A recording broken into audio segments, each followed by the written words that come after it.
Hey, what's up, everybody? Welcome back to my channel. I am Tyler Chanel, and I'm happy to have you here. All right, so on this series that I'm starting for Boss Babe by Ty, which is my new small online boutique that I just launched, I am starting a Boss Babe series, and the first episode is starting an online business one-on-one. With this series, I don't just want to talk about starting an eyelash line or starting a boutique. I want to talk about, like selling products, selling services, freelancing, and try to give you like an idea of a variety of businesses that you can start online.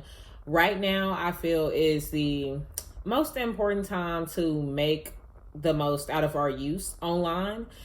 We spend a lot of time wasting time online, scrolling endlessly, watching other people accomplish things that we want to accomplish. And today, I just want to show you some different things that can help you get started. So maybe you can do those things for yourself. Don't just sit there and watch time pass you by while the things that you really want to do are not being done, right? Like a part of growing up, a part of maturing, and a part of learning is understanding that we got to change our habits. We have to change our behaviors, and we can start doing that together right now, right?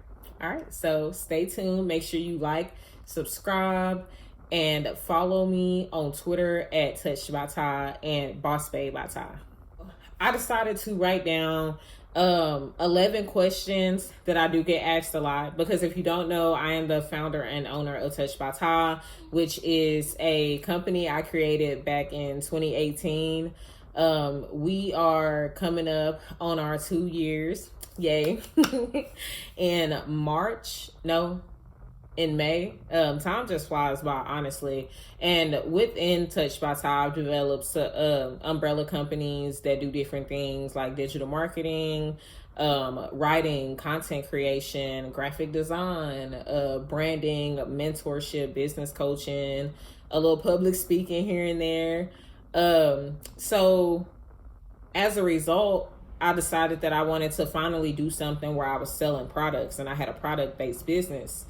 And that's when I learned, like the process for starting a product-based business is entirely different than it is for starting a service-based business. And I really wanted to cover the differences and give advice for both of them. So question number one that I do suggest is taking a minute to do some self-reflection and asking yourself, why do I want to start an online business, right? Because we see these advertisements online all the time that tell us, oh, you can make $1 million. Just set up your website within 14 business days. And it's a DIY, drag and drop, and blah, blah, blah this, and blah, blah, blah this, and you'll be on your way to $1 million in 6 months. And they throw all this amazing stuff at you, and boom, now you're talked into building your own website, and you're super hype, and you're like, I'm going to make $1 million in 6 months or 12 months or whatever it is. And then you start, and then you realize building a website is a lot harder than you thought. So then you start watching videos, and you're like, wow, I gotta watch a lot of videos. Or then you start looking up articles, and you're like, wow, there's so many articles to watch. And you just feel lost in the midst of it all, right? So you always got to make sure that you know why you want to start a business, so that you remember your why and that you can keep going. A part of building a business is just being willing to dedicate time to it. And one thing that they do not tell you in those advertisements, one thing that they do not tell you in the DIY website advertisements is that it's going to take time. You will not be a millionaire in 6 months. You will likely not be a millionaire in a year. It will likely take a lot of years. I've been doing entrepreneurship since I was like 11 on and off, and then I got really serious about it when I was 17. I'm finna be 23, and even though I'm relatively young, I do have years of experience with doing this, and I've taken a lot of losses with this, and I've learned a lot of lessons, and I've grown a lot as an entrepreneur. And one thing that I can definitely say is because I've given it time, I've grown, and I've learned lessons, and I've made money. And if it weren't for that, none of those things would have happened. So you always want to make sure you give it time. A lot of the companies that you admire and a lot of the business people that you admire, they've been in business for a long time. They've owned their companies for a long time. And nothing happens overnight. When you see someone who you think is an overnight success, what it really means is they put in 2 to 5 years of work behind the scenes, and you are seeing the most recent year and you're like, wow, they came out of nowhere, they're blowing up. Actually, I started this business in my garage and it took years to get here. I did not blow up overnight. So just ask yourself, why do I want to start an online business, right? And then after you do that, you'll figure out, like what your passions are. Because one thing you want to make sure is that you are passionate about what it is that you're selling. Because if you aren't sold on it, how are you going to sell it to other people? Like even if you are setting up an online business, you cannot rely solely on an online business to grow your business. Like you can't only rely on the internet. Yes, you're going to need social media. Yes, you can run advertisements online, right? But you will still have to talk to people about your business in person. You're still going to have to pass out business cards. Like you still need to become known in your city as this great business person selling XYZ who can provide whatever services or products that you have. And if you can't sell it, you want to be able to write copy to sell it in a DIY website. You want to be able to write copy on social media to sell it.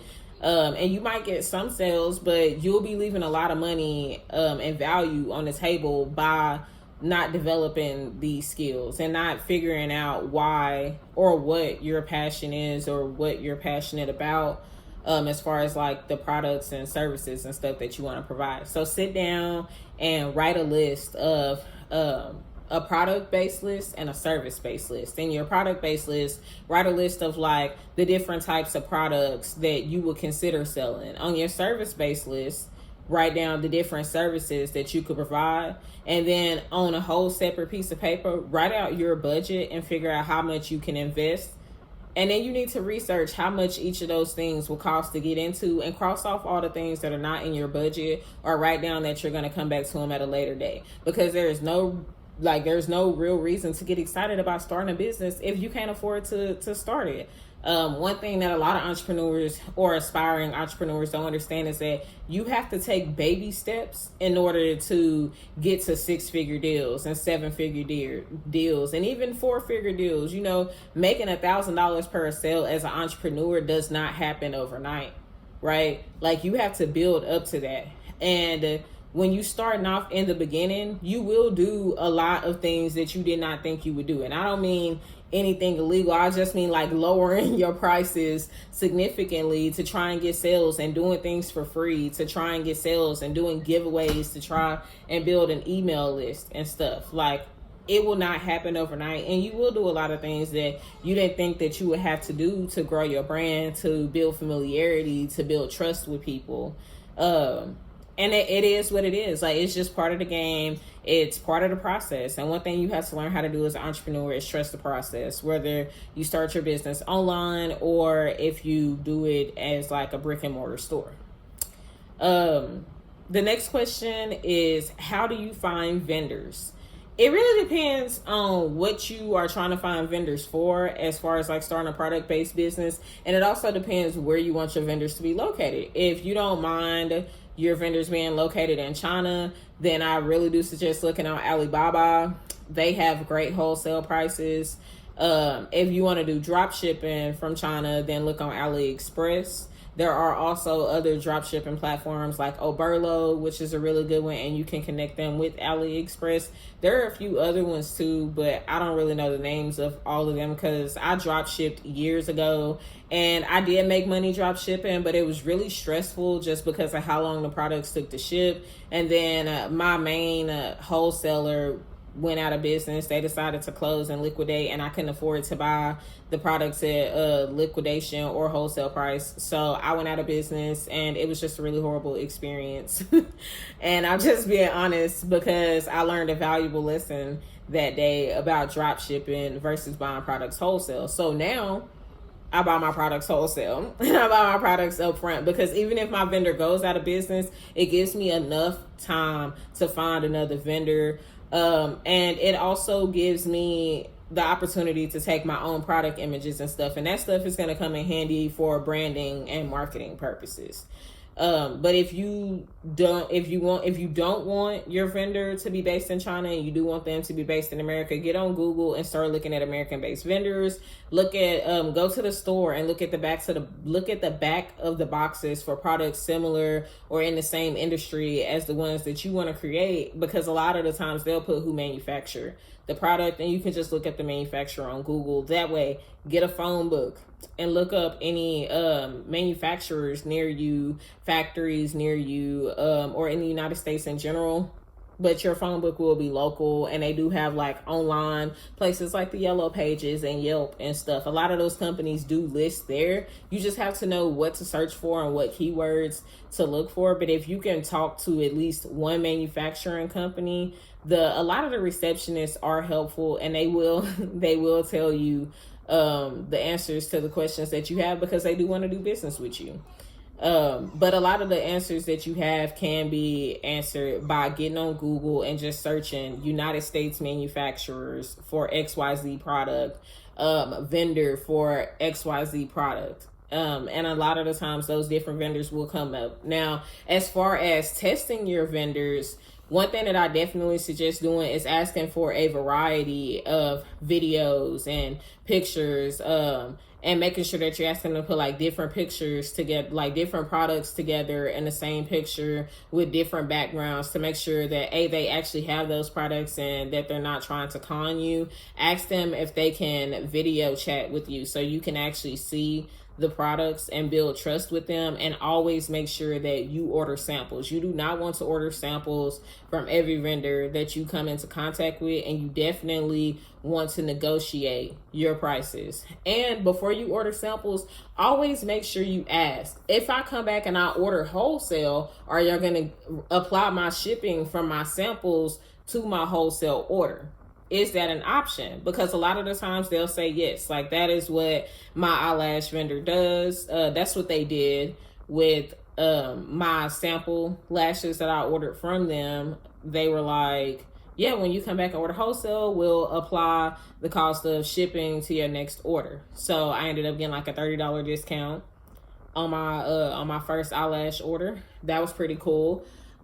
But not all vendors are willing to do that. But it never hurts to ask, and it never hurts to negotiate and try and get things for free. Like, one thing I do is make goodie bags to go out with all my products. So I always ask my vendor for like free lashes, free spoolies, free boxes, and different things like that, because I order a lot of stuff at one time. So they don't mind like throwing in free stuff. As far as making products, you have a few different options. So you can make products at home in your kitchen. You just got to make sure that everything is sanitized and clean. Or you can buy products wholesale that somebody else makes and ask for private label, or use the labeling that they have, or have no labels on it at all, and buy like stickers and stuff to label it with yourself.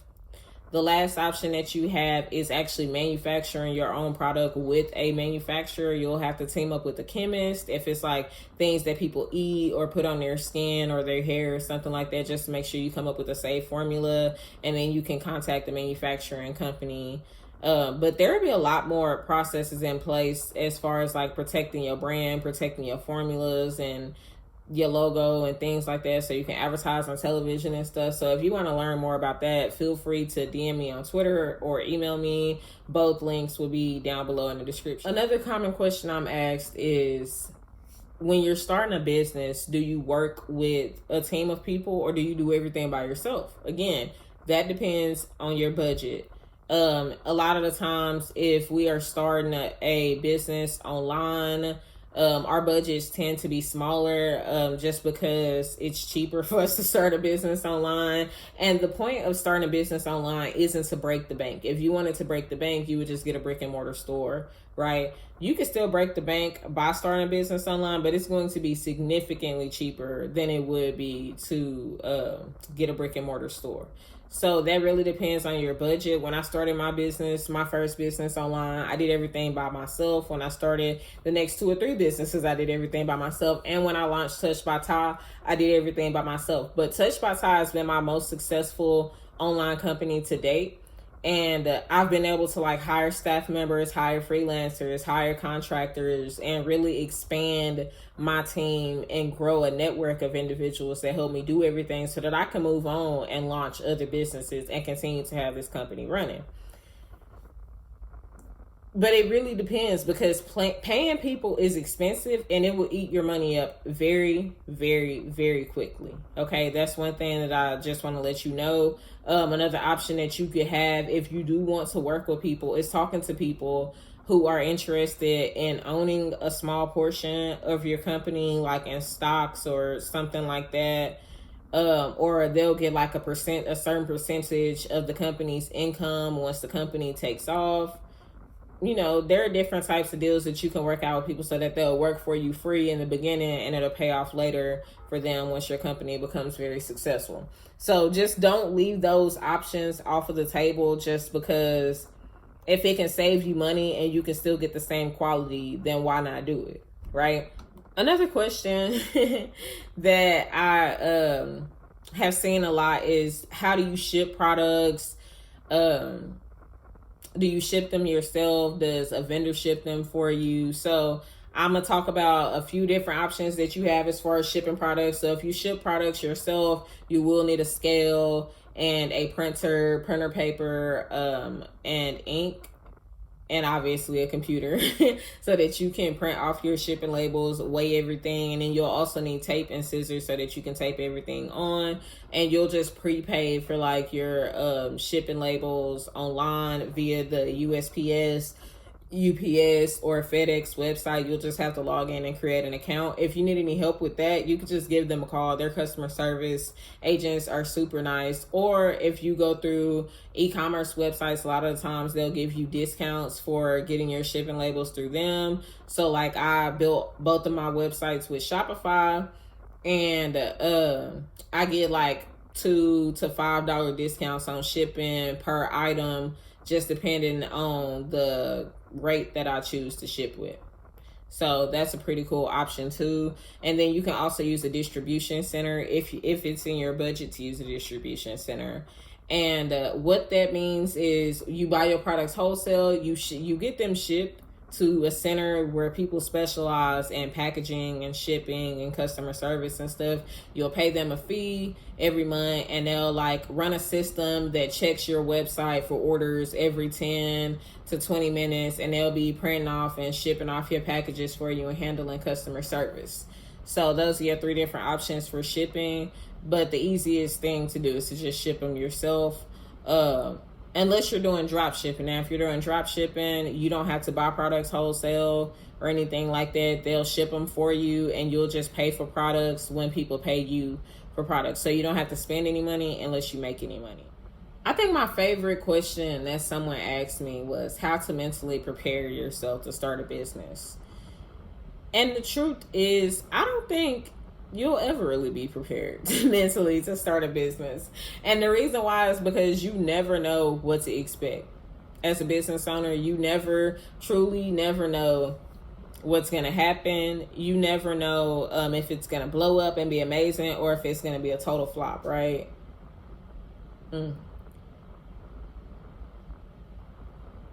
This is Cocoa Lip Gloss, by the way. It is available on Boss Bay by Ty. But yeah, you'll never know. You'll never know if you're mentally ready to start a business until you just start one and you start going through the motions of being an entrepreneur. It's hard, it's not easy, but one thing you can do is help yourself by being prepared and just making sure you do a lot of research, making sure you stay organized and making sure you stay on top of everything, because if you don't, it's just going to be a headache later on for you in 6 months to a year. Or even sooner than that, and it can really harm the growth of your business and stop everything that you have going on. So if you really want to mentally prepare, get organized, get physically ready to start a business, get everything off of your calendar that you have due, take care of all your other priorities so that you can really focus on your business and dedicate specific time to your business to work on it every single day, or at least 5 days a week. You don't want to overload yourself, especially not in the beginning. And just, make weekly to-do lists and assign those tasks to different days and really compartmentalize and prioritize your responsibilities. Because if you want your business to grow, you are going to have to become self-disciplined. You are going to have to force yourself to do it. The great thing about starting a business is you're not being micromanaged. But the hard thing about starting a business is because you're not being micromanaged and because nobody's on you or telling you what to do, it's your responsibility to make sure you're doing it yourself. If you are not doing that, it won't work. It's just that simple. I'm not going to sugarcoat that. Your business will fail. Just the truth. It's just the truth, and I'm not going to lie to you. I'm going to be very honest with you about it. It's going to be hard, but it's not impossible, and it's definitely something that you can work towards doing.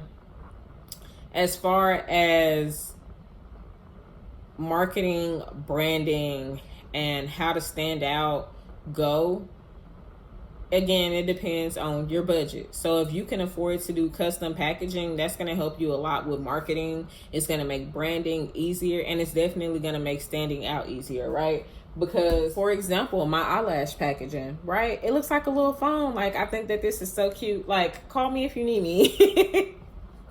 But people remember this. Like, when people see my boxes, they're like, wow, like, this really takes me back to the early 2000s. It really makes me think about being a teenager and being young again and feeling beautiful and feeling alive, right? This is the style money moves, by the way. And investing in stuff like that really does make a difference in your branding and the relationship that you build with people. Because it's not going to look like your brand is thrown together. And there are cheaper alternatives than what I did. I went all out and I splurged. When I started Boss Babe by Ty, I invested $2,000 into products, inventory, branding, marketing, and stuff. And it definitely has paid off. Like, I've made over half of my money back, and I've only been in business for 2 weeks.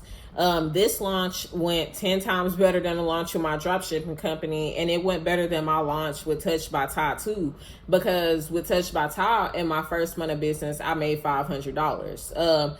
With Boss Babe by Ty, in my first week of business, I made over 500, and I've made over 700 now. On my second week of business, my second week is ending tonight at midnight, so that's been great.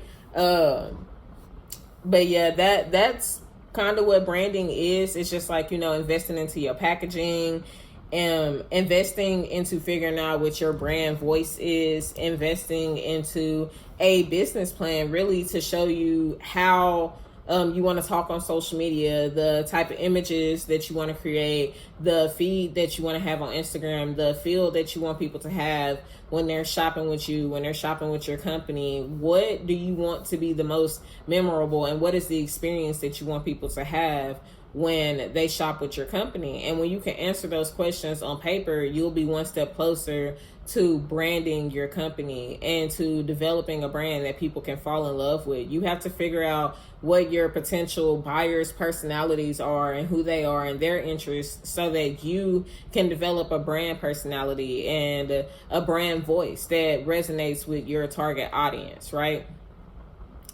And then marketing differs from this, because marketing is how you attract people to your brand. It's how you get leads, but branding is really what keeps them there. Marketing is how you generate leads. So marketing is going to be how you drive traffic to your website, but the branding is what's going to captivate them when they're on your website. And that's the difference between those two things. Now, with marketing, you have a few different options. You can create content and give it away for free, like I'm doing right now. You can blog and focus on SEO. You need to focus on SEO anyway, whether you blog or not. Let me just say that SEO is a very important part of starting your business. Just because, and by the way, if you don't know what SEO is, it's search engine optimization, and it's basically just optimizing the pages on your website so that they rank in with keyword search engines. If you want to learn more about SEO, just drop a comment down below, and I'm happy to share whatever I know. as far as helping you get started as a beginner with SEO and just simplifying the process for you, because it doesn't have to be overcomplicated. It is a little difficult to learn in the beginning, but it doesn't have to be something that's super complicated for you to succeed with it with your website. Also, with marketing, you can try working with influencers and content creators.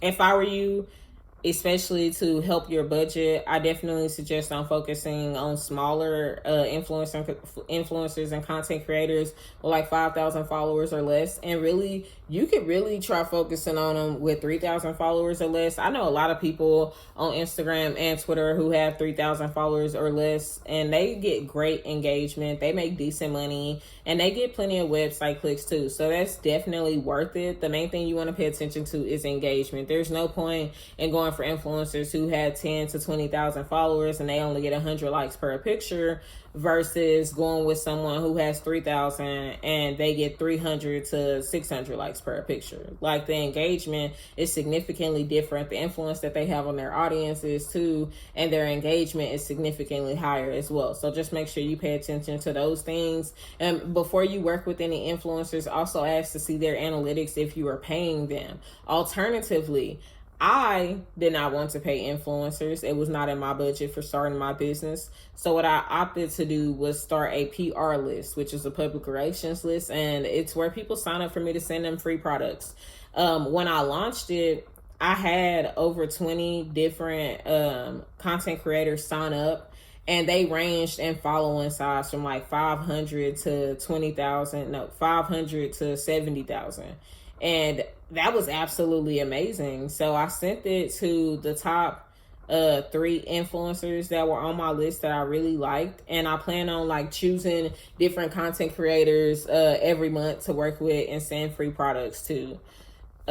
Just to, keep it going and keep getting fresh content. And I look at it as an investment into my company, because the more people I can get my brand in front of, the more people who will potentially click on my website. And that's the goal when you are sending this stuff to influencers, is to make your money back in the product that you sent. So for example, one PR package cost me $70. And when she runs the campaign, I'm confident I'm going to make well over that, because she has a very engaged following and she makes amazing content. And I'm just really excited to see that. Additional channels that you have for marketing are email marketing. You can set up a landing page, social media marketing on your own, developing a self brand so that whatever you buy, people are selling. I opted to do a self brand because I wanted people to trust that no matter what I was selling, I would deliver, and I would do my best to make sure that I got it to them within reasonable time. And that they loved the quality of what I was sending them, and that I was trying to provide the best customer service possible. One thing I will say is that I am not perfect, and sometimes things fall through the seams. And I do try my best though, but I am human and I do make mistakes, and I don't make everybody happy. And that's just a part of being an entrepreneur and being in business. It's just a part of the game. It is what it is.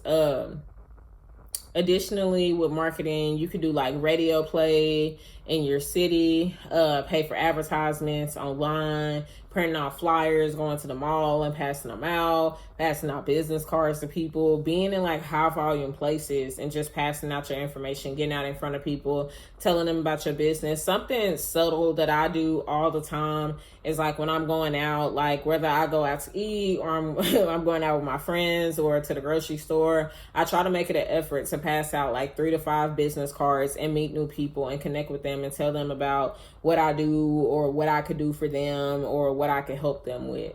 And learning about their problems too, to even see if my services would be useful to them. And it's really helped me connect with people locally and start building trust in my community, to the point that like people start to recognize me. They're like, hey, I follow you on Twitter, or I follow you on Facebook. I really love your content. I think it's so amazing. And I'm like, thanks. That's really amazing. Like, that means a lot to me. And doing that stuff just goes a long way. So that is what I have right now for starting in business. online. If you have more questions that you want answered, leave them in the comments. Who knows, I might make a part 2. Make sure you like and subscribe to this video so that you can get notified for when I share the next video. All right, I hope y'all have a wonderful night. Thank you for watching.